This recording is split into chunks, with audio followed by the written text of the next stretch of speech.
क्या आप जानते हैं हर साल मई का जो महीना है उसे मेंटल हेल्थ अवेयरनेस मंथ के नाम से मनाया जाता है।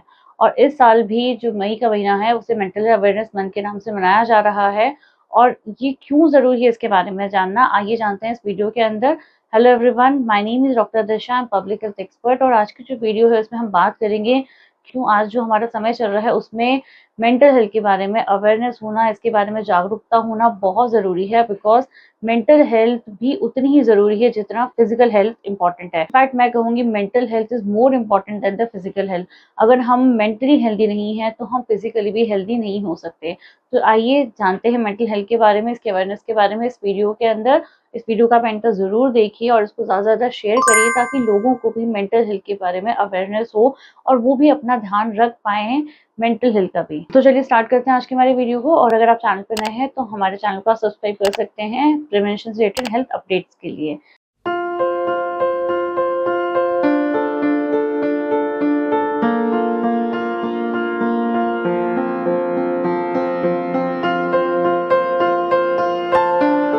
मेंटल हेल्थ के बारे में जानने के पहले आइए जानते हैं हेल्थ की डेफिनेशन एक्चुअली में क्या है। एक हेल्दी पर्सन हम किसे कहते हैं, हेल्थ में क्या-क्या कंपोनेंट्स होते हैं। जब भी हम हेल्थ की बात करते हैं तो हेल्थ में सिर्फ फिजिकल हेल्थ नहीं आती। हेल्थ की डेफिनेशन में अगर वो इंसान मेंटली फिट है, अगर वो इंसान सोशली फिट है, वो इमोशनली फिट है, इंसान को हम हेल्दी बोल सकते हैं। तो इसी वजह से अगर हम जब भी एक हेल्थ की डेफिनेशन की बात करते हैं, इसकी परिभाषा के बारे में बात करते हैं, तो हम इन सारे कंपोनेंट की बात करते हैं। उन्हीं में से एक कंपोनेंट आता है मेंटल हेल्थ, जिसे हम मानसिक स्वास्थ्य भी बोलते हैं।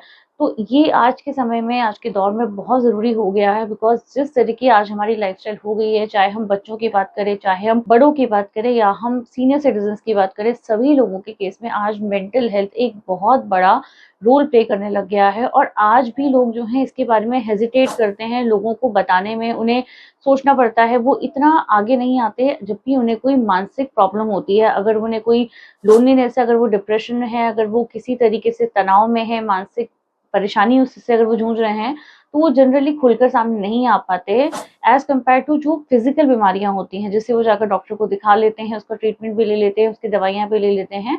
तो आज भी मानसिक स्वास्थ्य जो है ये बहुत ज़्यादा एक हिडन टॉपिक, लोगों को बताने से डरते हैं। तो ये जानते हैं वो कौन-कौन से तरीके हैं जो हमें अपनाने चाहिए, अपने आप को मेंटली फिट रखना चाहते हैं, या हम अगर हमें कोई ऐसा इंसान दिख रहा है हमारे घर में जो मेंटली अनफिट है।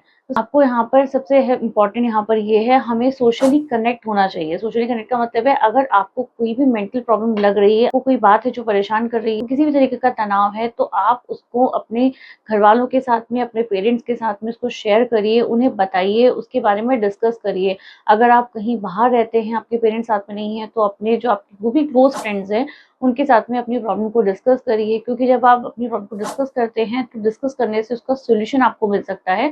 अगर वो बात आपके माइंड में अंदर-अंदर रहेगी, तो वो और ज़्यादा एग्रीवेट होगी और आने वाले समय में एक बड़ी बीमारी का रूप ले सकती है। दूसरा है, अपने आप को नेचर से कनेक्ट करिए। जितना हो सके आपको जब टाइम मिलता है, आप वॉक करिए, आप मेडिटेशन करिए, आप योगा करिए।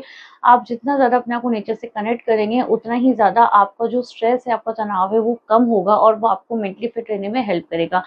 तीसरा यहाँ पर है, आप कुछ ऐसी हॉबीज़ जो है, अगर आप जॉब करते हैं, आप कोई एक्टिविटी करते हैं, या फिर आप कोई सा भी काम ऐसा करते हैं, उन सभी काम में से टाइम निकाल के आपकी जो भी हॉबी है, चाहे वो म्यूज़िक सुनना है, वो वॉक करना है, वो कोई गेम खेलना है, कोई एक्सरसाइज़ करना है, तो अगर आपकी कोई भी ऐसी हॉबी है जिसको करके आपको अच्छा लगता है, तो उस हॉबी को ज़रूर अपनाइए, टाइम निकाल के उसको करिए, ताकि आप अपने आप को उस स्ट्रेस से दूर कर पाएँ। पॉइंट यहाँ पर है, आप डॉक्टर की सलाह लें। अगर आपको लग रहा है कि आपसे चीज़ें कंट्रोल नहीं हो रही हैं, आपको अब नहीं समझ में आ रहा है कि आगे आपको कैसे बढ़ना है, तो आप जितना जल्दी हो सके आप किसी साइकोलॉजिस्ट के साथ में बात कर सकते हैं, आप किसी साइकियाट्रिस्ट से बात कर सकते हैं, आप किसी भी डॉक्टर की हेल्प ले सकते हैं और उनसे अपनी प्रॉब्लम डिस्कस करके अपने आप को मेंटली फिट कर सकते हैं। फिफ्थ पॉइंट ये है, मेंटल हेल्थ को एक टैबू की तरह ना देखें। अगर कोई इंसान, आपको लगता है कि वो मेंटली परेशान है या मानसिक तनाव में है, या अगर मैं पेरेंट्स की बात करूँ, अगर आपका बच्चा आपको कोई प्रॉब्लम लेके आता है, तो उसे सिर्फ़ एक एक्सक्यूज़ ना समझें कि वो किसी तरीके का बहाना बना रहा है। वो उसकी प्रॉब्लम को अंडरस्टैंड करें, उसे भी सीरियसली लें। ठीक उसी तरह जिस तरह आप एक फ़िज़िकल बीमारी को लेते हैं, जैसे डायबिटीज़ है, शुगर है, हाइपरटेंशन है, जिस तरीके से आप दूसरी बीमारियों को एज़ अ सीरियस नोट पे काउंट करते हैं, उसे जाकर डॉक्टर को दिखाते हैं, ट्रीटमेंट लेते हैं, सेम इसी तरीके से अगर कोई इंसान आपके पास में मानसिक तनाव लेके आता है और वो अगर वो परेशान होके आता है, तो उसकी बात को सुनिए, उसकी बात को समझने की कोशिश करें और साथ में अगर उसे ट्रीटमेंट की ज़रूरत है, तो उसे ट्रीटमेंट ज़रूर दिलवाइए। और इसी के साथ-साथ उसे एज़ अ सोशल टैबू की तरह काउंट मत करिए उसे। तो ये कुछ बातें हैं जो हमें अपने मेंटल वेल बीइंग के लिए करनी चाहिए। इसके अलावा आज का जो टाइम है वो वर्चुअल दुनिया का टाइम है। आज का जो सोशल मीडिया है, डिजिटल प्लेटफ़ॉर्म है, लोग इनके साथ में बहुत ज़्यादा जुड़े हुए हैं, बहुत ज़्यादा वर्चुअली इन्वॉल्वड होते हैं। तो जब भी हम एक अपनी लाइफ़ को दूसरे की लाइफ़ से कंपेयर करते हैं, तो कई तरीके के कंपैरिज़न हम करते हैं, इतना कॉम्पिटिशन है, उसकी वजह से हम कहीं न कहीं मेंटली अपने आप के ऊपर एक प्रेशर ले लेते हैं। तो ये सारी चीज़ें हम ना करें। हम सोशल मीडिया के साथ रहते हुए हम वर्चुअल जो हमारी वर्चुअल दुनिया है, इस वर्चुअल दुनिया के बाहर भी एक दुनिया है, उससे भी बाहर निकल के लोगों के साथ में कनेक्ट रहें। अगर सोशल मीडिया के अलावा भी आप फ्रेंड्स बनाइए, उनके साथ में गेम्स खेलिए, उनके साथ में गेट टुगेदर करिए, अपनी प्रॉब्लम डिस्कस करिए। तो ऐसी बहुत ये जो छोटी-छोटी बातें हैं जो जनरली पहले के टाइम लोग फॉलो किया करते थे और इसी वजह से पहले जो मेंटल हेल्थ की समस्या थी वो इतनी ज़्यादा नहीं थी जो आज है। बिकॉज़ आज के जो हमारा सोशल मीडिया का जो ज़माना है, जो दौर चल रहा है, इसमें लोग वर्चुअली लोगों के पास बहुत फ्रेंड्स हैं, वर्चुअली लोगों के पास में बहुत सारे लोग हैं बात करने के लिए, बट रियलिटी में उनके पास में कोई नहीं है उनसे बात करने के लिए और वो कहीं न कहीं बहुत ज़्यादा लोनली फ़ील करते हैं। सेम सिचुएशन जो है स्टूडेंट्स के साथ में है, जो बच्चे बाहर रह रहे हैं, पढ़ाई कर रहे हैं, उन पर एग्ज़ाम्स का, पढ़ाई का, कॉम्पिटिशन का बहुत ज़्यादा पीयर प्रेशर है, उनको बहुत ज़्यादा कॉम्पिटिशन उनको झेलना पड़ता है और जब वो इस कॉम्पिटिशन में वो सक्सेसफुल नहीं हो पाते और पेरेंट्स उन्हें सही तरीके से गाइड नहीं कर पाते हैं या उनको समझ नहीं पाते हैं। बहुत सारे बच्चे जो हैं, कई केसेज़ में बच्चे सुसाइड कर लेते हैं और ये इसी से हमें अंदाज़ा लगाना चाहिए कि मेंटल हेल्थ कितनी ज़्यादा इम्पोर्टेंट है, क्योंकि आज 16 साल, 17 साल के बच्चे भी जो हैं वो जाकर सुसाइड कर लेते हैं सिर्फ़ इसीलिए क्योंकि उन्हें लगता है कि अब वो इस एग्ज़ाम को फाइट नहीं कर सकते, तो उनकी लाइफ़ अब खत्म हो गई है।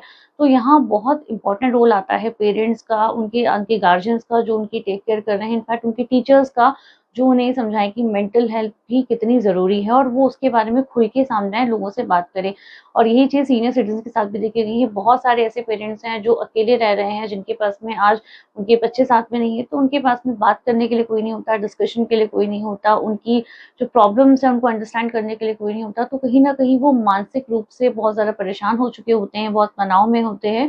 तो ऐसे बहुत सारे केसेज़ हैं जहाँ पर मेंटल हेल्थ जो है वो आज उभर के बाहर आ रही है। तो हम सबको ये करना है कि अगर हमें ऐसा भी कोई भी इंसान हमें नज़र आता है जो मेंटली परेशान है, मानसिक तनाव में है, तो हमें उसकी हेल्प करनी है, उसकी बात को समझना है, उससे अगर ज़रूरत है तो उसे डॉक्टर के साथ उसको ट्रीटमेंट भी करवाना है और साथ में उन्हें हमें आइसोलेट नहीं करना, उन्हें हमें एक टैबू की तरह नहीं देखना और उन्हें हमें फ़ील नहीं करवाना कि वो मेंटली परेशान है।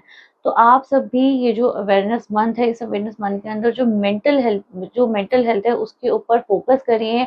अपने आप को भी स्वस्थ रखिए मानसिक रूप से और अपने आस-पास अगर आपको कोई भी ऐसा इंसान नज़र आता है जिसे मेंटली परेशान है, जिसे ज़रूरत है आपकी, तो उसे अपना टाइम ज़रूर दीजिए, उसकी हेल्प ज़रूर करिए। Thank you so much. मिलते हैं नेक्स्ट वीडियो के अंदर किसी और टॉपिक के बारे में बात करते हुए। तब तक आप भी स्टे सेफ, अपना ध्यान रखिए, मेंटली हेल्दी, फिज़िकली हेल्दी होने के साथ-साथ मेंटली भी हेल्दी रहिए। थैंक्स फॉर वॉचिंग और अगर आपने चैनल को सब्सक्राइब नहीं किया है, तो आप चैनल को सब्सक्राइब कर सकते हैं ऐसी हेल्थ अपडेट्स के लिए। Thank you.